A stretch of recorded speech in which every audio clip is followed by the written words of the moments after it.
Hey everybody, this is Bill Manning. This is Studio C41. I got John Mason, Stephen Wallace, and what's your name again? I don't remember. What's that Jackie Chan movie? Who Am I? Art Vandelay, was that it? And, Art Vandelay? Yeah, that's me.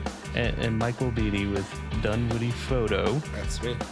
So, so this is episode 2.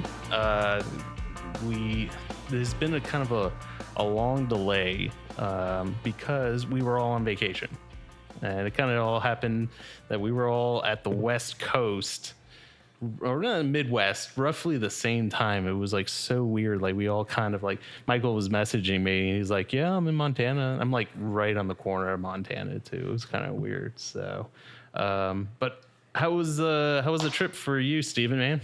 Oh, it was fantastic. So my wife, Maine, and I went up to, I'm originally from Calgary, Alberta in Canada. So we've kind of turned it into an annual trip to go up there, visit some family, spend a few days out in the mountains, Banff National Park. And yeah, it was great. It was actually surprisingly warm. They usually have snow that weekend. And we ended up having like temperature like in the high 70s, low 80s. It was pretty gorgeous. Cool. Yeah. How about you, Michael? How was Montana? It's great. My sister and her husband go to Kalispell every year. Where is that? It's up towards the, I guess the northwest side. It's about 2 hours from Alberta, going over into Canada. So it's pretty great. Columbia Falls, Kalispell, and Whitefish, which is where we did a bunch of fishing, and we go through. It's near Glacier National Park, like the west entrance over there. So cool. It was pretty nice, actually. So how much film did you shoot? You know what? Not enough. Actually, really, correct answer. Enough. Really, I because we were driving everywhere, and there was a lot of stuff that just wasn't open. I think I only did about 8 rolls. Really? So yeah, it was really. Really not enough. So, but I took what we had in color before I left. So, yeah. Unfortunately, I had a big shipment of color come in like 2 days after I got to Montana. Oh man. And then the only camera store out there didn't have any 120. So I'm like, that's all I could have. So for the listeners here, I went to Yellowstone, Mount Rushmore. Hey, Bill, how was your trip? It was great. All right. My wife planned everything, so I didn't sleep at all. So I was totally bring my audio down a little bit. I was up at 5 a.m. every day, and then like in bed by like 10, 11 o'clock at night, because it was just we were always doing something, and I was just completely wiped out. I was ready to be back home, and you're breathing really loud in the microphone again. So awkward. So I did not shoot. I shot 1 roll black and white. I was really bummed by it, but I shot, I want to say maybe 20 sheets of 4x5. And that's the equivalent of a good at least like, dozen plus rolls time wise. Yeah. And the problem was I definitely did not have the right 4x5 for the trip, because I was on a monorail. So I didn't have the fold up one that, is wooden, the traditional view camera, where the movements are really limited. Don't breathe.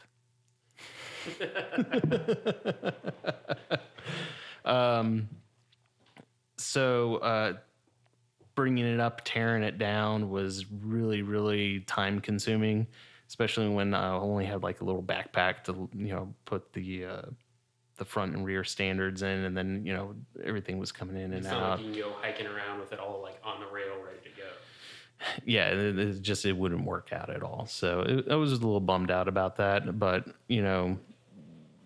I had my phase 1 with me, so I was using that a lot more. So I was definitely getting a lot of resolution out of the pictures that I was shooting, and the quality out of that was just insane. I've never seen images come out that sharp, and especially when you're dealing with like 16-bit raw files. Totally different feel than 14-bit. Like, you don't think there's that much of a difference between the two, but like I've compared, like my D90 was 12-bit raw, and then my D610 is 14-bit raw, and then the phase 1 is 16-bit raw.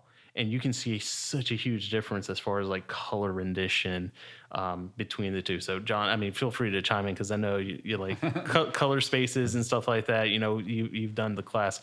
So, and which is going to kind of lead into John's introduction. So we had mentioned that we were going to be doing interviews of organizations, businesses, photographers around the Atlanta area. And John was kind enough to grace us here. Yep. Hi, John. How's it going? So John, what is it that you do? So I'll let you lead into it rather than me kind of telling it. The studio part? Yes, sir. Do several things. So I run a nonprofit studio in Atlanta called the Photographer Studio, and that's a community darkroom and studio space. And it's in technically Brookwood, which is sort of the south part of Buckhead, if you're familiar with the Atlanta area. Basically right around the corner from Piedmont Hospital. Yep. Cool. So what all does the photographer studio do? What does it provide for photographers around here? Well, there's a few things. So there's the studio space, so just shooting studio space, 2 digital printers, film scanners, and then darkroom space. That's sort of the main components of it. Oh, cool. So how long have you guys been around? We are now just over 3 years. 3 years. And how many people are in it now? I think we're 65 members that are in the studio. On Meetup, I forget what the number is. It's something ridiculously high, but that's Meetup. That's more like a mailing list. Yeah. So. Cool. So you guys, you have a few events coming up. I know that you got... I know. It's all right. It's all right. Notes. It's cool. I can vaguely remember. And yes. I totally kicked the microphone. I kicked the microphone. Oh, oops. So I'll mark that spot. It's called an edit. I bet you're probably breathing sometimes too, Bill. Yeah, that's true. No, so. Okay, yeah, now it officially got weird. It did. So. It had to happen at some point. Yeah. Oh, cool. So back to discussing the studio. So you guys have printing services, the computer that photographers can use. I know we got pizza and prints coming up and all that stuff. So for the listeners, I'm also a member of the group. So I get the alerts, and then you do classes as well. Yep. So kind of go into that a little bit as far as like some of the events that you guys offer in the classes and stuff like that. Well, okay, so I guess pizza, because you mentioned pizzas and prints, that one's just a fun social get-together. Basically, everyone kind of shows up, and we have pizzas and beverages, and we try to get as much prints out as we can that night, which is sometimes a bit of a trick, but we basically just do some prints and pin them up on the wall.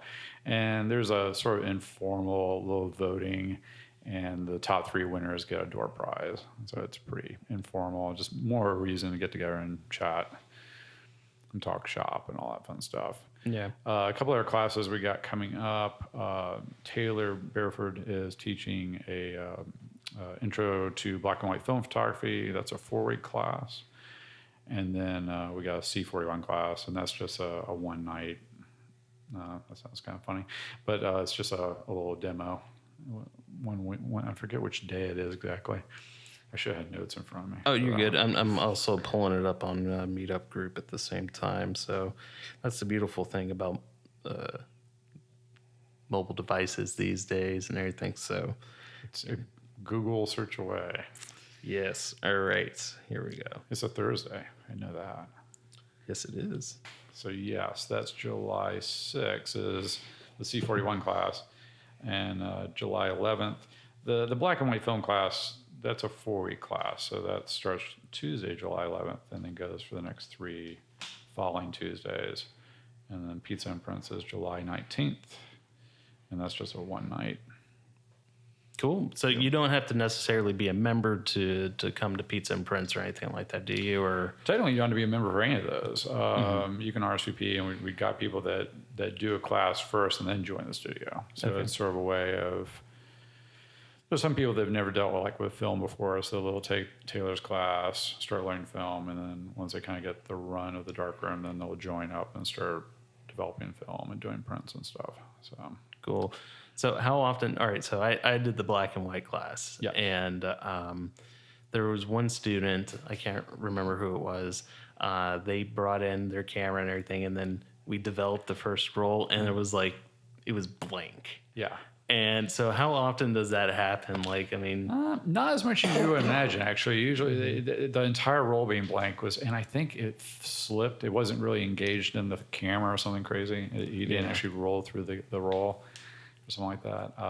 And that's the biggest, weirdest thing about that class is everyone brings in a different camera. And you're trying to very quickly figure out, like, is this doing its little, like, manual roll or is it doing some sort of auto thing or something? And that's always a trick. Of course, 9 times out of 10, they don't know. They don't have the manual with them. So you're like, you're just kind of like, I think it's going to be this one. And so you're just like working through it. But I think that one in particular, I think she didn't have it really engaged with the spool. So she thought she was cranking through film. Right. And she really wasn't. And I shouldn't say it's she. It could have been he. I don't even know who it was. Right. But that's not as common as you would think. You would think it would happen more often. It's more likely... people shoot a 35 roll, and it's like there's maybe 2 shots out of that roll that are printable or usable in any way. Does that how often does that happen with you, Michael? Just all the time.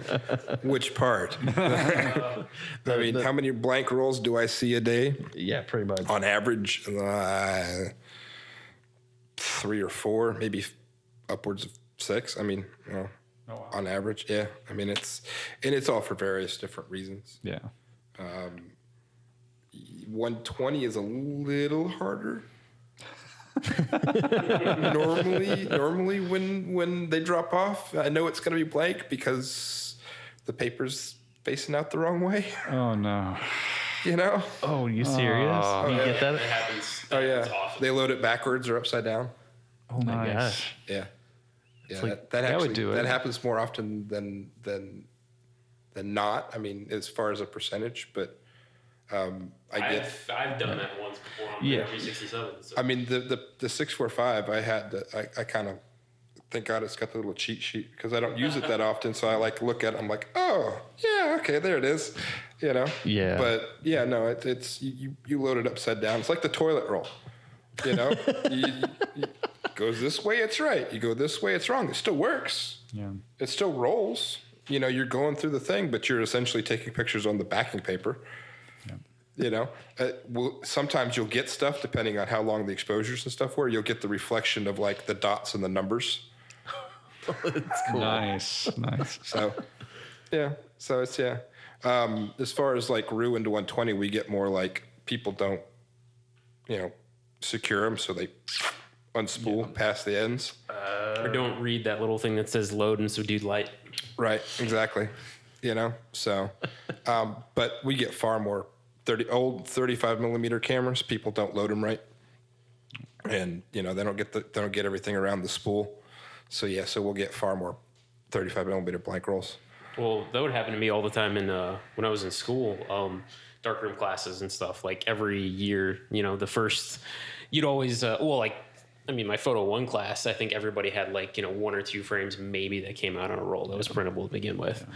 But then you'd hear every at Georgia State where I went, we had a closet that was the film loading room where students would take and load the film onto the reels and tanks for developing. Yep. And you'd always hear just this, you could tell when it was a freshman or a first year student in there because they go in there for way too long. And there'd just be this silent desperation of them. It's like a Patterson reel where it should just load up. It'd be fine. Yeah, exactly. Or half the time they're using an off-brand, like a Cult or some cheap, one of the stainless steel reels that's all bent and never loads properly. Okay. And most of the time they'd come out of their first roll developing, they pull it out and it's all solid white from where it was in contact with itself. Oops. Yeah. But I was going to ask, John, so the darkroom class you guys, or the film class, that's all the way from shooting, developing to printing in the wet darkroom? Yeah. So basically, that first day, Taylor's just trying to get people to load the camera right, so avoid any problems. The second day is develop the film. We might get some contact sheets out the door.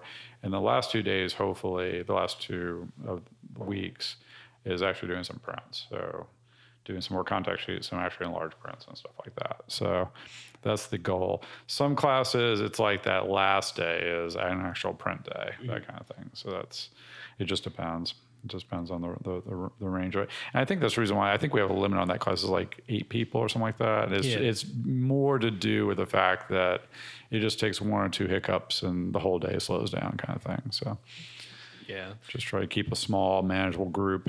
Yeah. How did you feel like the workflow? So you did a 4x5 class where you did some developing as well and everything. So that was a pretty busy day. When I went, I thought it was just like a morning thing. So like, Yeah, you left halfway. I left halfway through and I was like, oh my God, ordering lunch. Yeah. Oh shit, I gotta go. And that one actually, and that was the second time I did that one. I didn't quite like how that one. I mean, I'm always very critical of how I go through these classes. So that was the second time I did it. The first time we did, we had 2 people, and that went a lot smoother.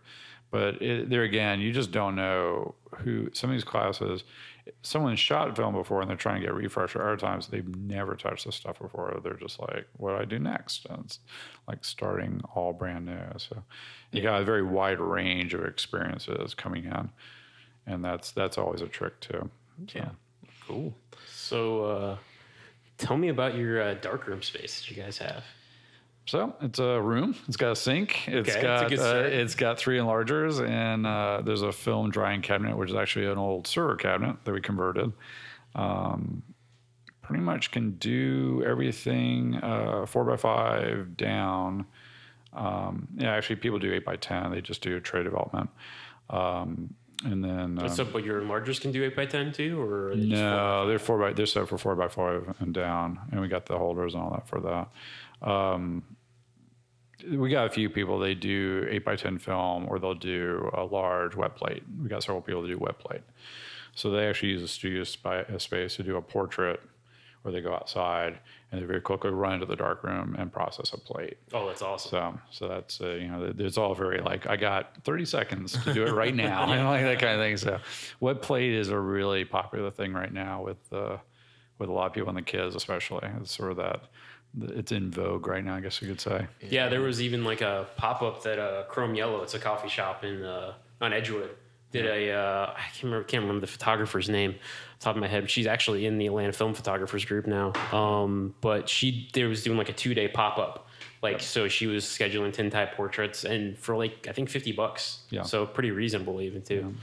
But yeah, like you said, it's pretty trendy at the moment. Yep.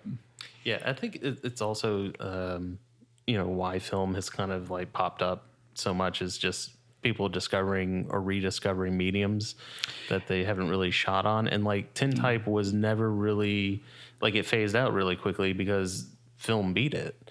And so it's this craft that was from, the 1800s that nobody really shot. And so now it's like, oh, that's kind of different. And I guess that's kind of like the hipster mentality, I guess. Well, I think it's like, I'm being different. I tend to think it's generational. So a lot of the kids coming up now have never touched film. Like, they have no experience, or even when they were kids, their parents had the first digital cameras they were taking pictures. So they literally have never even looked at it. And so it's just a whole new world. They see old film movies, they see old, prints and stuff, and they're like, whoa, I really like that look. And digital, when it first comes out of the camera, is pretty cold and not terribly exciting. But you can look at an old Sally Mann photo and go, wow, that looks really interesting. And they want to kind of duplicate that look. Yeah. So, and I think that's what it is. It's just they kind of go down that avenue, and it's kind of like, it's a trend. It's like, this kind of clothing or whatnot. And so we'll see what happens. I do say, like, wet plate and like tintype and stuff, there's an ethereal quality to it that is just like, I mean, I've seen some that are just not even like in person, but just images or scans of them, and they're haunting. Yeah. Just the way they're like renders facial features and eyes and everything. Yeah. So that's something I would love to actually just even hang out and watch somebody do at some point. Yeah. The Marianne, who's one of our members, she it's kind of funny. She always dresses up in these like masks and stuff, and so it has a very sort of David Lynch, ghostly, like what is going on in the scene kind of thing, and that's kind of thing. And Speaking of which, anybody watching the new Twin Peaks? no, yeah, No, is it good? Oh, it's all right. On a scale of like weirdness from like 1 to Twin Peaks, it's pretty much an 11. Like from as soon as it starts, it's like That's everything good. that they waited until the end of the original Twin Peaks to do is just right off the bat strange. So they didn't hold anything back. They went Oh straight no, in. not at all. It's like- We're still waiting for it to get kind of like quirky and like endearing, like Yeah. the original was. It's not really there yet. oh wow. Did you guys see the article that popped up on Petapixel? I'm trying to find it right now. The guy mounted a 4x5 tintype to a drone. I didn't read it. I just saw the headline for that. Yeah, he mounted it to a drone, and he ran out there, loaded it up, and he had 5 minutes before it, the solution dried up on it, and there he is standing with his buddies with the control panel, and they got the film developed, and it was like, that's a lot of work going into it. And he's also in the Facebook group, Large Format Photographers, where he's like, hey, I kind of did a thing. And I was like, you were on the Petapixel article. That's cool. So there was a really cool dialogue as far as beyond the actual article, where people were just like, well, what happened? How did you know this guy and all? Because I think it's just outside of Nashville where he shot this. And so they did a couple test shots of like the town and everything from up high and everything. That's so I was pretty like, cool. that's pretty awesome. Yeah. So unfortunately, I can't find it in time right now. That So it was last reminds week. me too. There was, I think he's still at it, but I remember seeing it. Geez, it must be 5+ years now. There was a guy who converted an old bread truck into a large format, ultra large format wet plate camera. Yeah, yeah. And I think he's still out there doing photographs and stuff. So he just tours around with that truck. Yeah, and he's just doing like like landscapes of like the stuff I was seeing was like of the deep south and stuff. Yeah. It's really kind of already weird landscapes to begin with, like swamp and stuff. And it just is magnified by the wet plate. And I'm just thinking, how much does it cost you to do each plate? Just Good the amount of grief, chemistry and everything. It's just like, Well, I mean, I'm looking at even like film costs because like Ilford just did their custom like ultra large format order, and like a box of 11x14 film even is like astronomically expensive. Here's the article I found it. So the title of the article is "I shot the world's first drone tintype." Oh yeah. So I think you are in the Guinness Book World Record now. Yeah, exactly. So let's see here. And I need to mention, so I mentioned her before, Marianne Mitchell. That's the photographer I was talking about. So in case anyone wants to look her up. Oh, yeah. I just want to make sure I was like, oh yeah, Marianne. Just So so if anybody's really interested in reading in on that article, it's by Giles Clement.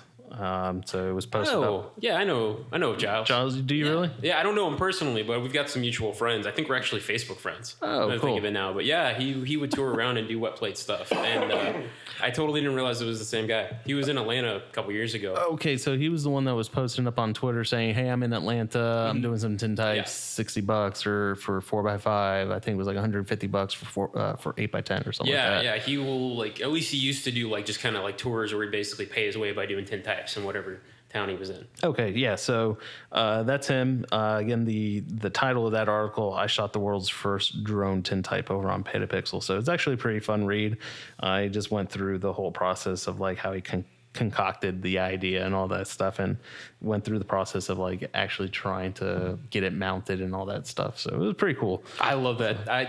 There's certain things that are just not practical or really have any good purpose other than the fact that you could do it. Yeah. And especially like in the analog realm of things, I love it. I wish I had like the time and resources to just be like, you know what, I want to try to build my own 16x20 camera and see what happens, Right.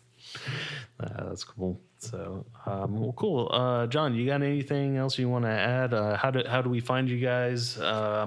Facebook, Twitter, you got any of that stuff? So yeah, the photographer studio, our website is tps-atlanta.com. So Tom, Perry, Sam. It actually stands for the Photographer Studio Atlanta.com. And just, for people who are listening are like, well, that's in Atlanta, just keep in mind there's a lot of community dark rooms. That's generally the sort of the term in our cities. So I know Nashville has one, Brooklyn has one. There's usually, if it's a fairly decent sized town or city, there's one nearby or close by. So, and then occasionally you'll find a photographer who's willing to help, let you have his darkroom for a little bit. So if you're if you're a smaller town, so it just depends. And schools, a lot of schools are dropping their film programs, unfortunately, but sometimes you'll see one or two that still have theirs. Yeah, I've heard of a few schools starting theirs back up again. Like That's they had good. some equipment in storage, or just on a much smaller scale. Than they used to. I know Georgia State pulled out their color darkroom a few years ago, just because. I mean, even when I was there, I graduated in 2010. It was just a nightmare trying to keep the chemistry and the upkeep on the processor was just, and plus printing color in the darkrom sucks. Yeah. So bad. That's actually what I was going to ask, because my knowledge as far as film is I'm certainly a novice, but I understand you can develop C41 by hand with the film, but RA4. so hence the name of it. But how do you print? How do you do traditional printing? It's beautiful. I've got stuff I did in school that I love. And I think it's just like doing black and white darkroom. You can pull the full dynamic range out of your negative. I mean, you can burn and dodge to really get the tonal range out of it. Things that you wouldn't get out of a scan unless you kind of made it HDR or did something like a drum scan. But, it's just such a pain versus black and white. For starters, in a black and white darkroom, you can do... we've all used to seeing in movies, TV shows, been in a dark room where you have a safe light, where it's red or amber. That's because, the paper is not sensitive to those tones of light. It's only sensitive to blues and greens, I want to say. But color paper is sensitive to all colors of light. Right. So you have to do it totally in the dark first. So you can't have a gang, a multi in larger space. You have to have at Georgia State, we had individual closets basically that were your own larger station. So you get everything set up, get your negative in the carrier, get your easel set for it, and then you turn off the lights and then take out your paper and kind of feel around to put it in, do your exposures.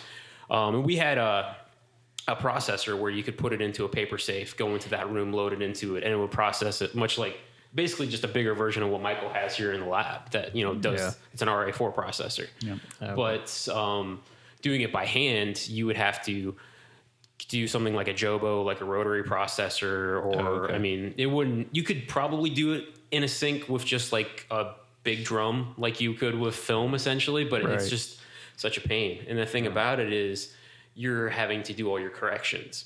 So in black and white darkroom, you're really figuring out your contrast filter ratings and your time of your exposure, how you want to burn and dodge it. On color, you're doing that as far as time, burning and dodging, but then you're also color correcting the entire thing too. Ooh. Yeah, and we had 5 different color enlargers at Georgia State. Every single one of them had different corrections. So if you started the semester on enlarger number 2, you had to do your entire semester on enlarger 2, or a print you did last week would be totally different on enlarger number 1. Wow. Just because of slightly different light temperatures from the bulbs, just slightly different calibration. And every time you'd have to go and adjust, you dial in one button of magenta and then go and print it, put it through the processor, bring it back, look at it, figure, okay, that needs one more button of magenta, and go and try it every time. And it's just by the end of it. And I had already worked in a photo lab for 5 years at this point. I'm just staring at a bulletin board full of all these different test prints, and I have no idea what the right color is anymore. Nothing has any meaning at this point. I just want to go home and go to sleep. I don't care what my grade is.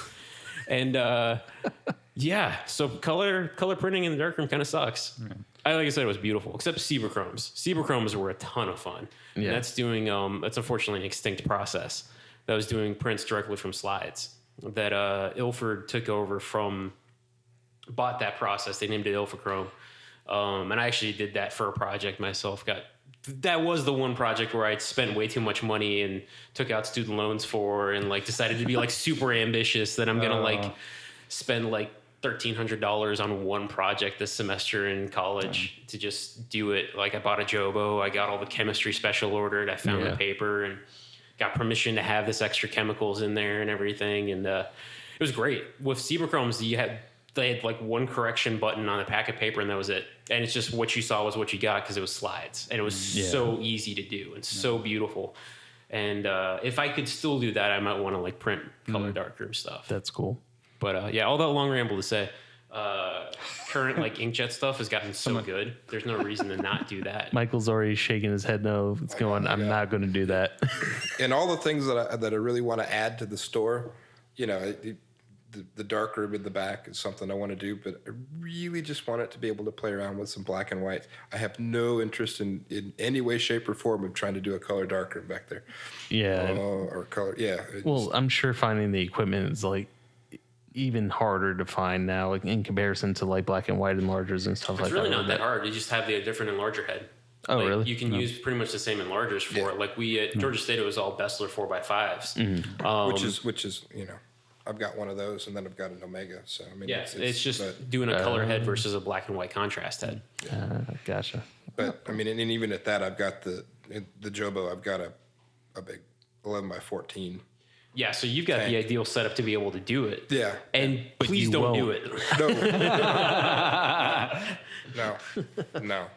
Doesn't look like it's going to happen. But I have missed printing black and white in the darkroom so badly. Like I have my dream enlarger sitting in a box in storage at my parents' house still because I've had nowhere to set it up over the last few years. Yeah. So I'm very, very interested in the darkroom and swinging back around to you, John. Like, how does it work as far as like memberships in the studio and even like using the space? And so members pay basically usually $37 a month. There's different price points, but that's usually, and they have access to the darkroom, the studio, and the printers, everything else. They have to bring their own paper. So that's just the cost there. If they're printing off the digital printers, they have to pay for their ink usage. Sure. So we record that, but everything else is just included. So nice. So like chemistry, everything provided. Yeah, we keep Kodak and Ilford chemistry in house. I always tell people if you want something exotic, you're going to have to do that on your own. And same thing with C41. If they're doing sort of color film processing, they have to bring their own press kit for that and all that stuff. So is it kind of first come, first serve, or do you like reserve time to like get in there and print? We schedule it through Google Calendar. Okay. So it's just whoever finds an open slot, and they can go in and use a space. And for the most part, it's worked out really well. So there's every day, there's usually a couple of shoots going on, and there might be someone in the dark room or somebody doing a print and stuff like that. So there's a fairly good mix, and there's enough separation in the studio that they're not interfering with each other too much. So that's the other thing too. Yeah. So. And for some of the listeners that are members, the second space is open now. Oh yes, and I haven't totally slammed, so I haven't sent out the email yet. But by the time they hear this podcast, yes, the second bay is up. So there's 2 studio bays. Yeah. How big are the studio bays? Oh gosh, measurements. So they both had 9-foot rolls. A couple of we usually keep white and gray up, and then I'm trying to think of what the length of it is.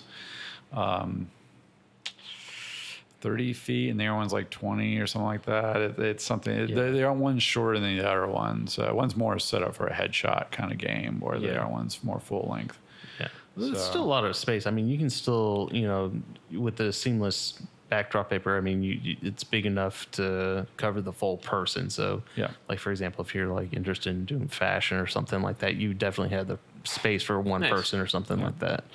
So, and for really big shoots, we have access to an aerospace in the building that's even wider and bigger, and you can put whole groups in there if you really had to. The atrium downstairs. Yeah. So. Oh, cool. So it was Mocha that got that really big endowment. So what's happened? Because I know we had the meeting last time, and we were. I don't know. We didn't know if we were going to stay. I know they did announce they have $1 million endowment.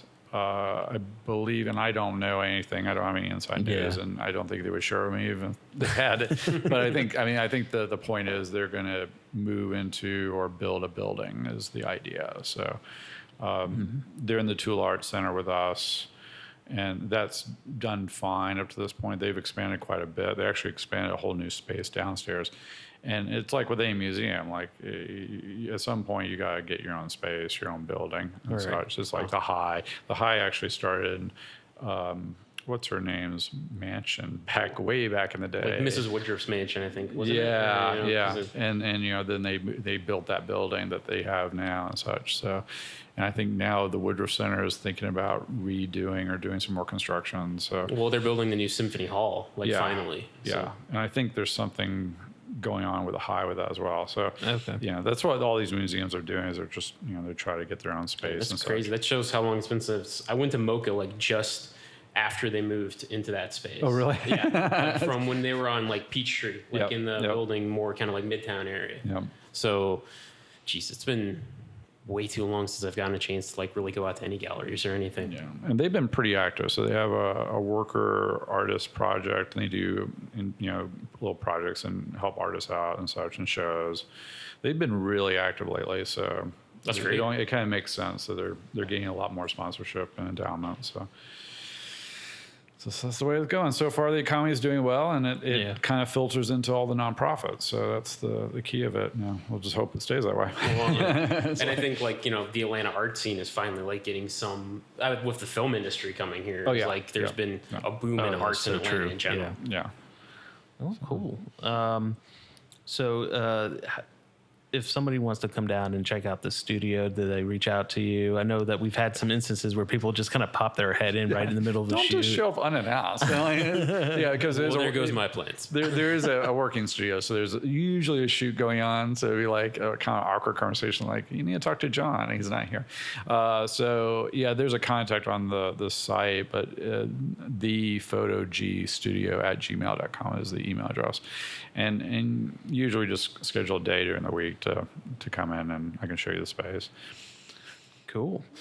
Well, so we're going to just kind of move on. So I know, Stephen, you made an announcement on a meetup, right? Yes. So the Atlanta film photographers group, which we need to do some we can talk after this maybe, John, but about I'd love to get something involved with, because we've been talking about trying to do an actual darkroom print meetup for a couple years now with the group, and nobody's really had any darkroom space. So I know there's some people who would actually love to see it. We've done some film developing demos and just kitchen sink type stuff, but nobody's ever. There's a lot of people who have never their entire experience with shooting film has just been developing in labs, getting it scanned, and then not even really thinking about getting their negatives back from their lab. Yeah, Michael can attest to that. There's boxes and boxes of people's negatives just hanging out here. Yeah. Were we talking about that the other There's day? actually so much film in my drawer out there that when I opened it up this morning, the whole drawer just collapsed. Oh, All right, wow. I will say this. Are you serious? Keep your negatives, people. To anyone listening to this, the part of the reason you're shooting film, if you're shooting film, is to have a freaking negative. Well, come get your crap from Dunwoody Photo. I mean, I'm happy to hold on to it pretty much indefinitely, but at some point it does go into a storage facility. And if you all of a sudden decide that you do want to come get it, you actually have to schedule a time for me to actually go and get it and then bring it to the store. I got a better idea. If you don't pick it up within a year, all the rights to that film go to Bill. All the rights go to Bill? Yes. All the rights go to Bill. All right, well. I don't think Michael's going to gonna endorse that. People will start coming in. We're like, no, don't give it to that guy. No. But If anyone hearing this drops their film off at Dunwoody Photo, I'm just joking. please continue to do so. We won't let Bill inside. no. I'm kicked out officially. Yeah, exactly. I'll be doing this podcast from my Skype. Yeah, it'll be fine. It's fine. It's a modern world, man. We made that happen. We've got a long enough cord. You could just do it from the back door. Back in the alleyway.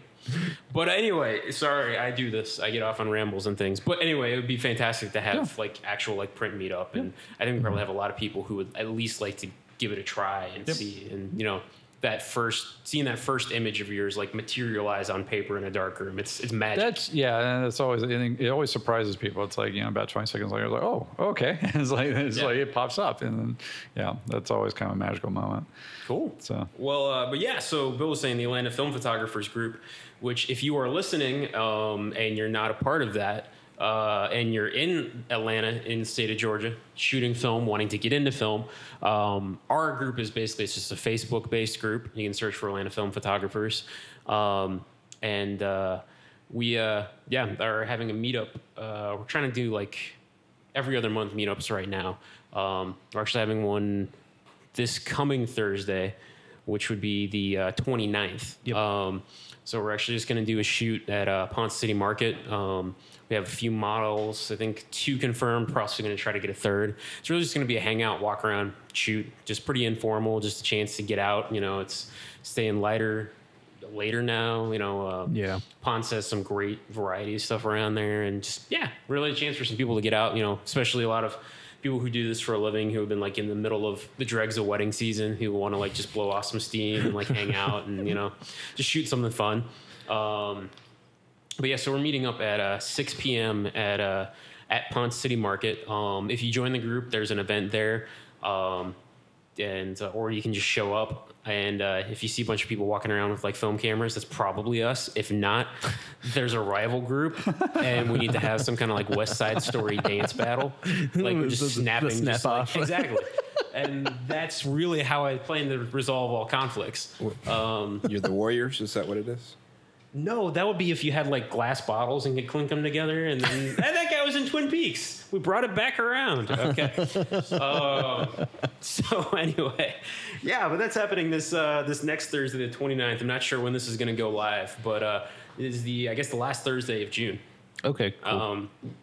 And even if you aren't shooting film yet, you want to just hang out and nerd out with some folks, we're probably going to hang out, like have some drinks, food afterwards or something too. So it should be a good time. Cool. And then I might be wrong on this, and now that I'm starting to go ahead and down a certain direction, but was there like a print swap meetup or something like that we talked about, or something? We talked about. We'll probably do another one. We did one earlier this year or last year. Mm-hmm. I think it was last year because I wasn't in town for it, and I wish I would have been because that would have been a ton of fun. But yeah, I've actually doing something like a print swap of like getting again people. Even film photographers now are kind of bad about having our images just stuck on a computer instead of printing them out. So like, actually having a chance to do some prints and just share some stuff could be a lot of fun. So we'll probably have something like that coming. Yeah. We might move just depending what kind of turnout and interest we get back to like monthly meetings instead of kind of, is it every other month or I don't know if that's bi-monthly. I think it was every other month. And bi-monthly means twice a month. But anyway, so every other month right now, just for logistical sake. But we may move if we've got like more people wanting to get together on a regular basis back to monthly. Okay. But we just kind of like play by ear a little bit. Join the group, and you can find out more. Yes. Atlanta Film Photographers on Facebook. There's the radio voice. There's the radio voice. You almost clipped that out. You're like, I had to give you at least one of those. Thanks. You're gonna make my post-editing work a little bit harder now. Well, it's between that and just like editing out all the heavier breathing. As we look over at Michael. I moved back. It is better. I breathe deeply. I'm sorry. At least like with the monitor headphones, I can at least see if it's labored breathing, then, we might have to like, quickly call 911 and interrupt the room. It's only when I stop breathing that you have to worry about that. Yeah, I really don't want this to take that kind of a turn tonight, so... or at least wait until I go home. I am kind of congested and I am sick, so... Okay. That's cool. Well, it's forgiven. So, something that you were bringing up with prints, because after the trip and everything, do you have any prints that you have, or any pictures that you took over at Banff that you knew you wanted to do a print? Oh, geez, yeah. It's kind of funny. I've gotten to the point, like, if thinking of on the subject of darkroom stuff, like, I've been really into shooting, like, majority of landscape stuff and things I do has been color negative. That's the most I've shot in the last few years, just because really loving working in that medium. Let me jump in real quick. So what film did you take with you for your, because you did some black and white as well. So what did you shoot, and kind of like why did you shoot that film? Well, I was going to say there's some some places I was shooting color and intentionally stopped, put in a roll of black and white, or like grabbed a different camera because I wanted the option to go and print this in a darkroom later. Like, I've started thinking a little bit like, okay, there's some of these that maybe it's next month or next year or 5 years from now, I want to be able to go back and like actually do some real fiber-based prints and some of this stuff. Oh, cool. For the most part, my landscape film go-to is Kodak Ektar 100. Like, hands down. It's just beautiful. I mean, contrasty, vibrant, saturated colors. It's forgiving on the latitude on it. I mean, not so much so as the like Portra 400 or 160, but it's still it handles overexposure well. And it's, yeah, I really just fell in love with it over the last few years. Like we've been going back to this sort of our third year in a row in Banff, and every year I think I've taken more and more Ektar with me each time, just because some like the colors, like the glacially fed lakes, that blue just pops like crazy up there. So Yeah. But yeah, other than that, I mean, also just took some Portra 400 and 160 with me. Portra, it does really great landscape film too. I mean, it's like a more subtle, more natural colors, but the exposure latitude, tonal range out of it's great. And even like I have some shots I did. There's one lookout point up on it's called Mount Norquay or Norquay, one of the two, in just right outside the town of Banff, where you can see like the whole valley where the town is in the middle of the national park. It's this big bald spot. You usually see like bighorn sheep or deer up there and stuff. But we just sat there watching the sunset, and I was just shooting a lot of like, had some Ektar on a tripod and then switched to Portra 400 just because it gets that really subtle light really, really well. But yeah, other than that, I mean, I was shooting like a lot of the Fuji Acros 100. I really like that for landscapes. I brought some T-Max 400 with me, which after the T-Max party event that like the Emulsive Film like website did, and the Atlanta Film Photographers Group. That's right. We have to make an announcement about that. You won. I did win that actually, which is that was pretty cool. So, and I fell in love with T-Max 400, because I never really shot any T-Max. I was always a Tri-X guy. That was kind of like when I was in school, you had two options really for everybody. Was you're either going to shoot T-Max or Tri-X. These are the two Kodak films that are easiest to find, and these are the times for it. And I just always liked Tri-X because I wanted that classic circular grain.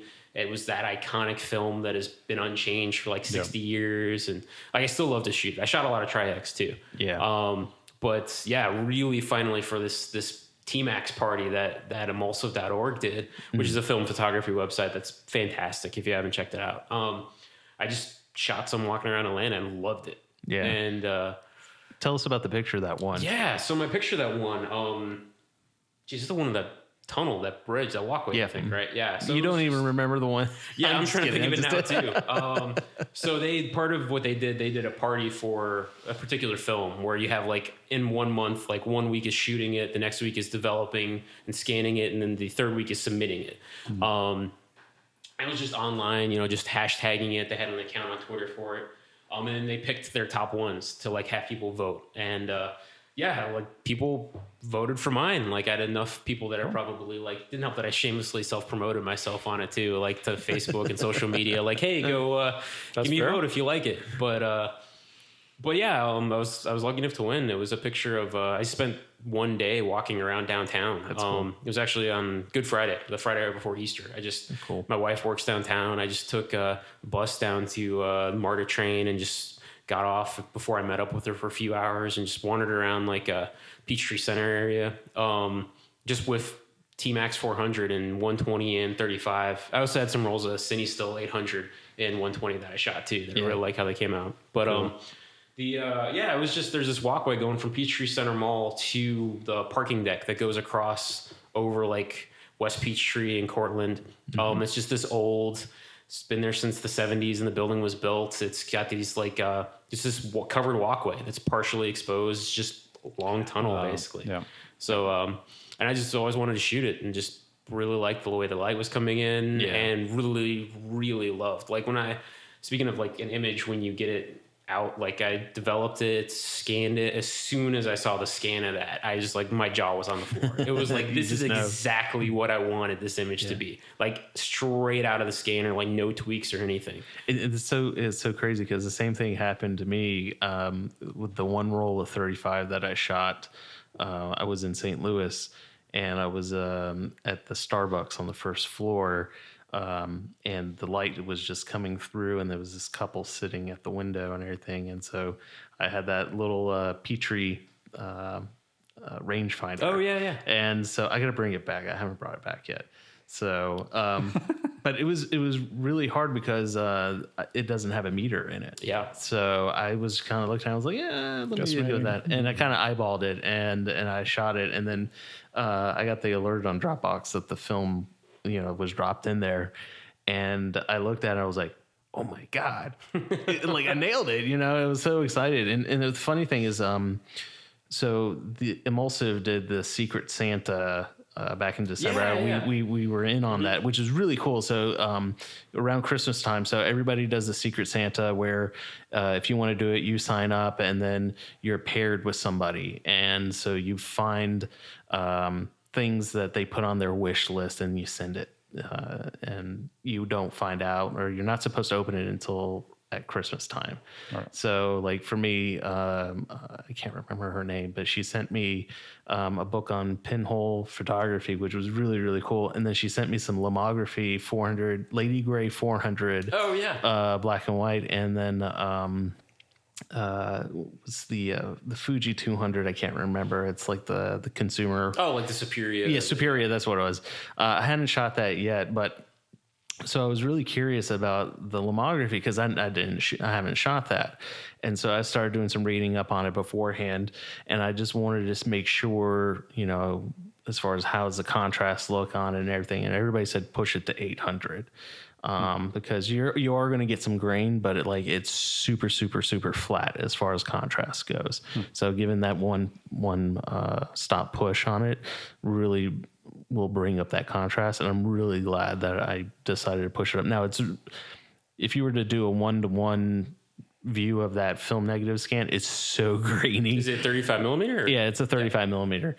But that's what you're saying. You're shooting with that little Petri. Yeah.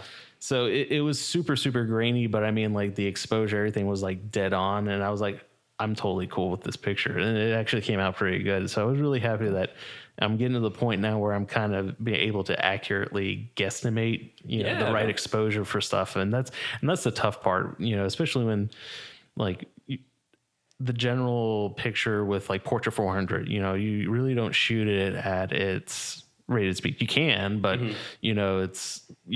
some people will go ahead and drop it down to like ISO 320.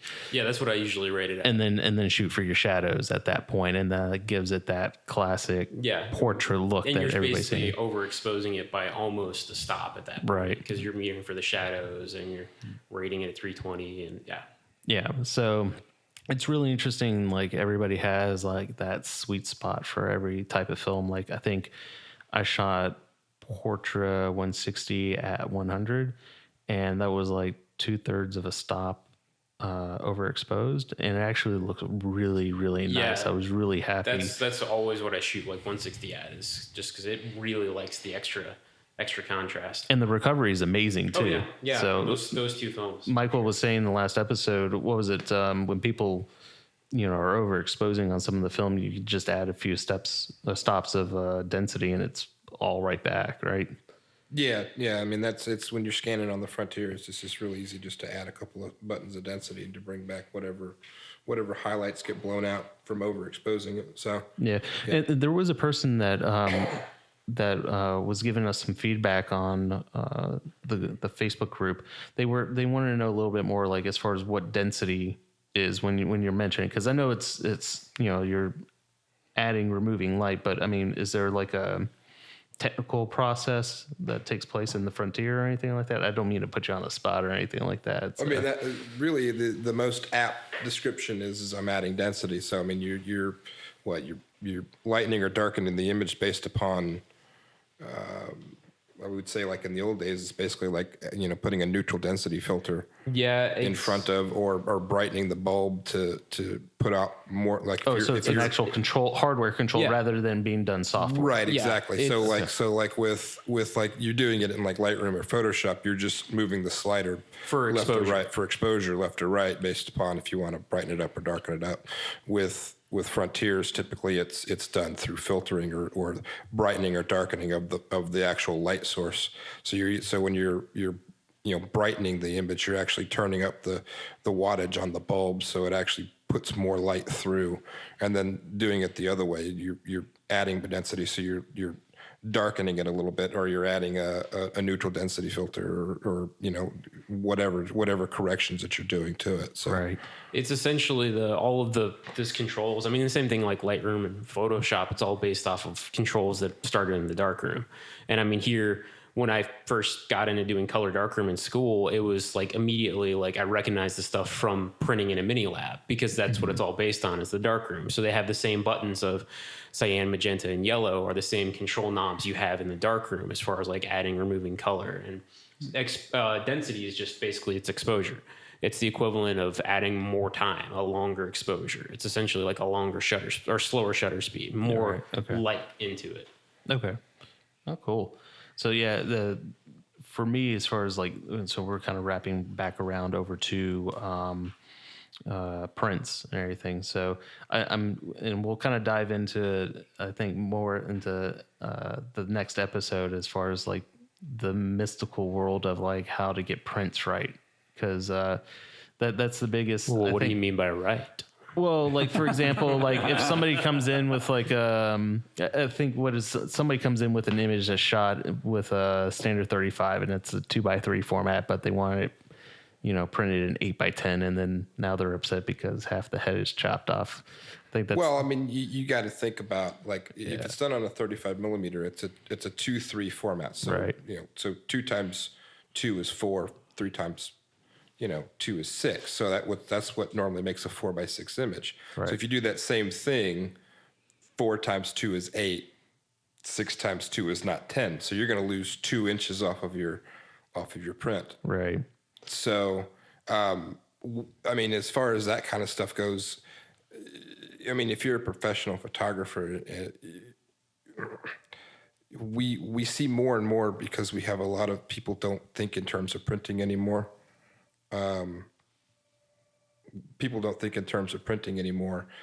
We see more and more to where they're essentially limiting their customers or their clients that want to have their prints done to certain print sizes. So, when you fill the back of your screen, or you fill your viewfinder up with the beautifully composed, image, you've now, for them to be able to get that whole image, you've got 4x6, 8x12, 10x15, 12x18, 16x24, 20x30, 24x36. All of those sizes are that shape.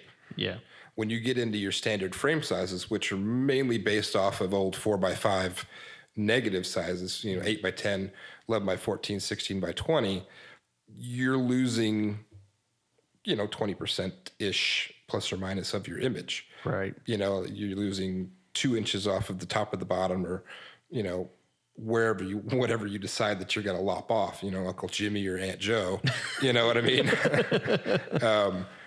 So, in the old days, when you thought in terms of printing, and doing things, you would leave more room around the subjects, because you could always zoom in when you're printing, but you can't really zoom out. You know what I mean? Right. So, I mean, it's just a different thought process for that kind of thing. So, it's. Unfortunately, I shot a lot of panorama, so Panoramics.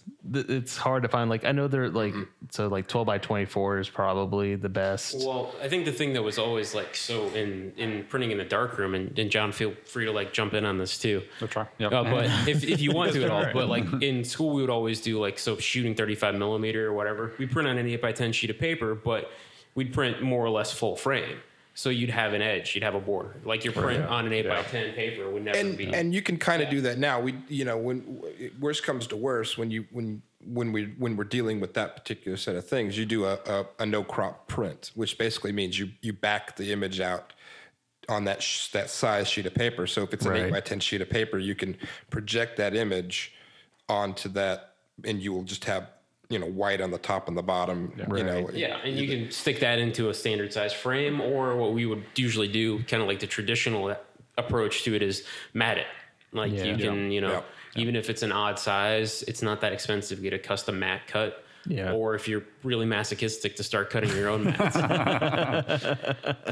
Mats fix everything. And that's true too. Again, and that's kind of where you're at with panoramics, especially digital panoramics, because digital panoramics, especially, when you had 35 millimeter panoramics, it was basically just a mask that came in from the top and the bottom, and it made someone like us print like 4x10 or 8x20. Unless you had like an X-Pan or something. That was I was going to say, and then of course X-Pans were also, but they were also a fixed size. Yeah.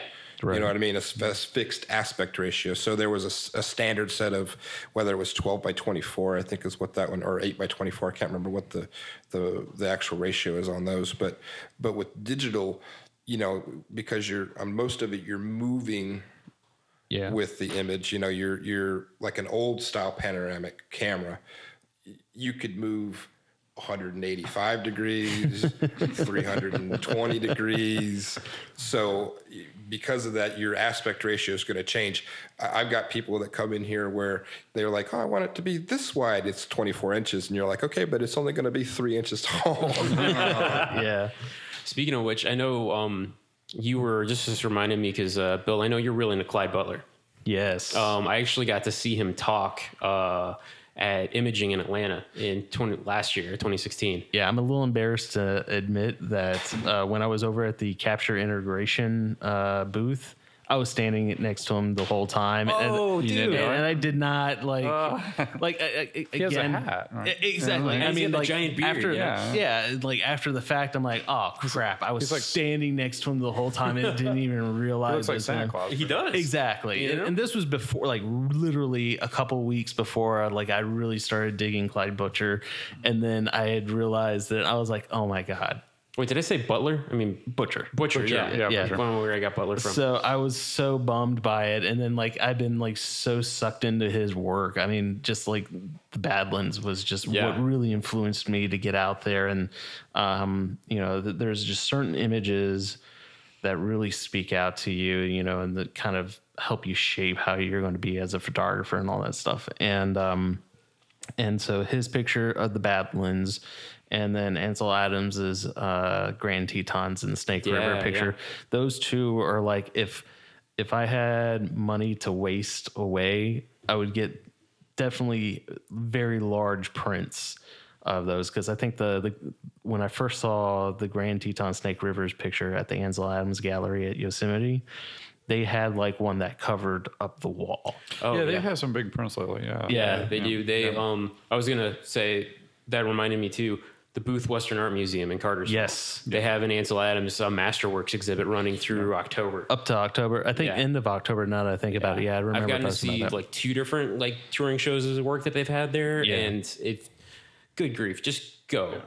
Cartersville isn't that far. It's a fantastic museum. Their permanent collection's great too. Yes. And it's just seeing that stuff in person. Nothing will ever do it justice to seeing those actual prints. Yeah, and as a photographer too, it really changes your perspective. And I think I was talking to you, or I can't remember who it was, but for me to stand at the very spot. So when I got out to Grand Tetons and I stood on the very spot, and now granted it's been almost 80 years since he took that picture, so the trees are much higher now.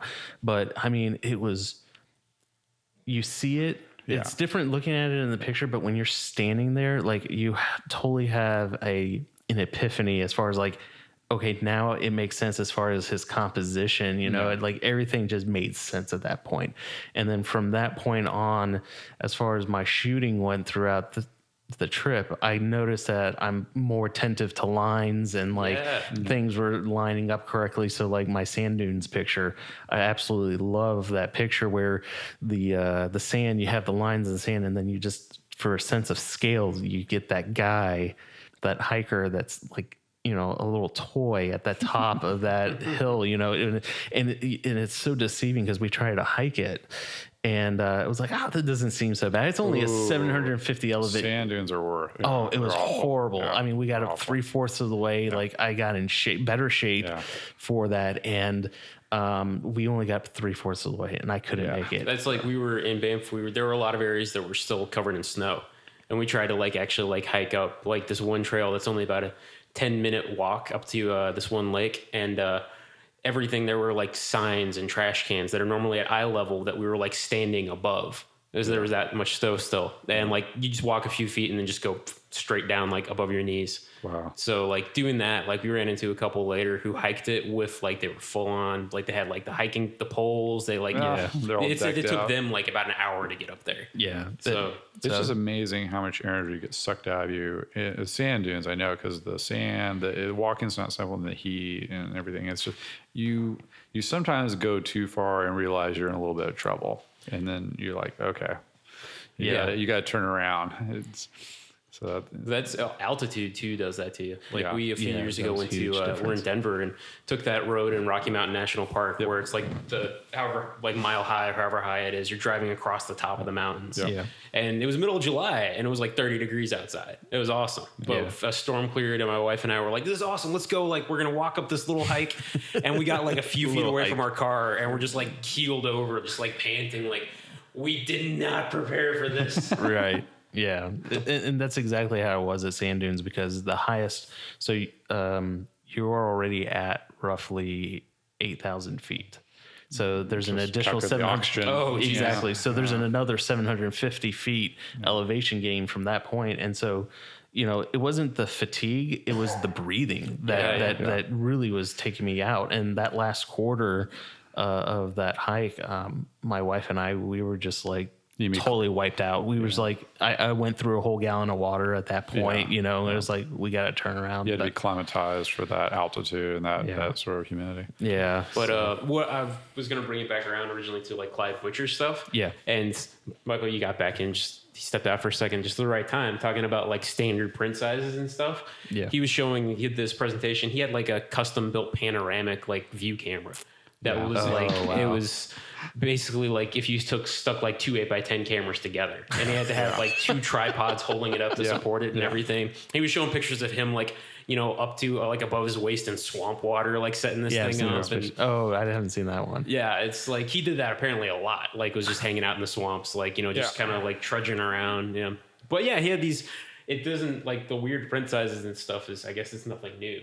Because he was like, making all these custom cameras and everything, and like you can still get like custom sheet film made for you. Yep. They just only do it once a year. Yeah, and unfortunately, he just suffered a stroke. Mm-hmm. Oh, I didn't realize that. Yeah, so it was a pretty rough. He's stroke, doing fine, but he's recovering. Yeah. But he's surprisingly getting back on his feet. He's walking around. He's back home now. And so he stopped by the gallery to sign some prints and stuff like that. But he's back at it. I think it's just some movement. He wasn't in the hospital that long. I was kind of, I heard the news and kept up with Facebook, and I want to say it was only a couple weeks and he was back home. And so I'm sure there's a lot of, trying to make sure everything's moving right and stuff like that. Yeah. But it seems like it's not. It's just, just movement. One side obviously got affected. Right. So I don't know if it's going to affect his photography. He might be in a situation like Ansel, the later part of his career, he was just basically printing. He had pretty much stopped doing out in the field even stuff. Last year, in January 2016, when he talked, he was he was talking a lot about how he wasn't shooting large format anymore. Oh, wow. He was even shooting like a Sony I remember seeing that. Yeah, with a basically I can't remember who makes it, but it's essentially a bracket to give you the full like tilt and movement of a large format lens. Yeah, and he would do like digital composites of like, so he would like. And it's framed up perfectly. It's made so you can do shot here, perfectly over here to do shot here, shot here, shot like. So he's gridding it, basically. Yeah, and he's getting the same kind of control and like depth. Yeah. And he said it just works so much better for him now because of just getting older and like just trying to be more mobile. But at the same time, he was talking about, like trudging through swamp water with an 8x10 camera on a boat. I'm not going to fault the guy for not wanting to do that. And you got to give a lot of credit to his wife, because his wife is also there helping him get in the gear and all stuff. I can't get my wife to help me with the gear. Yeah. She's like, no, you're on your own. Wife will shoot with me, but she's like, you're carrying all the crap yourself. Like, if you want to, I had a whole suitcase full of camera stuff every time we've gone to Canada, and she's like, I'm not carrying it. She's like, it's yours. And every time she's like, can you take less stuff this time? And I maybe think I took one less camera this time out of everything. But he was saying the same thing as Ansel. Like, he just wasn't shooting film stuff anymore, but he had this backlog of prints. Like, people were still ordering darkroom prints from his catalog of stuff. So, and so much of his stuff was even doing like mural print size stuff in his studio and everything. So I don't know if what he has as far as like assistants or anybody too, but hopefully someone he can kind of like keep on that work for him. Yeah, the family is involved with maintaining the gallery and stuff like that. So I know his kids really are the ones that run his Instagram, the daily ins and outs of the gallery. Like they just got the 2018 calendars done. So, those are up for order and stuff like that.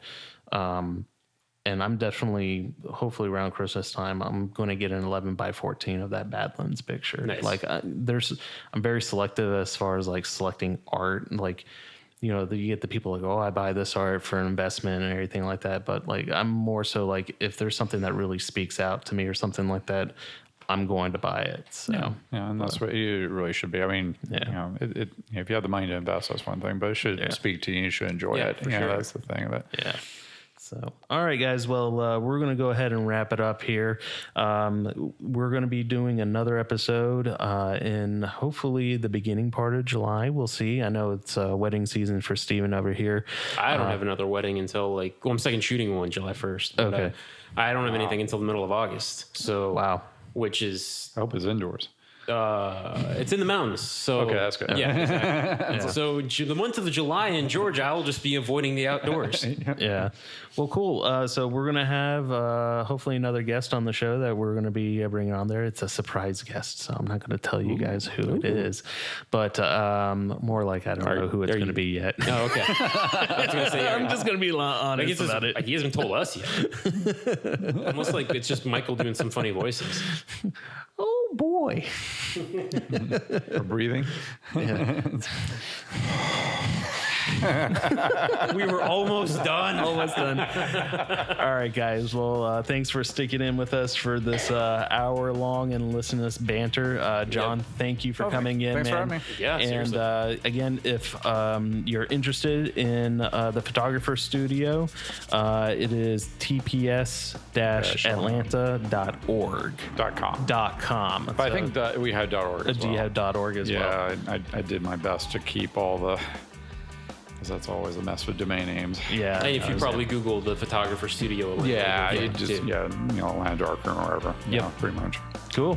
All right. Well, thanks again, guys. And we'll see you on the next episode, hopefully in the beginning of July.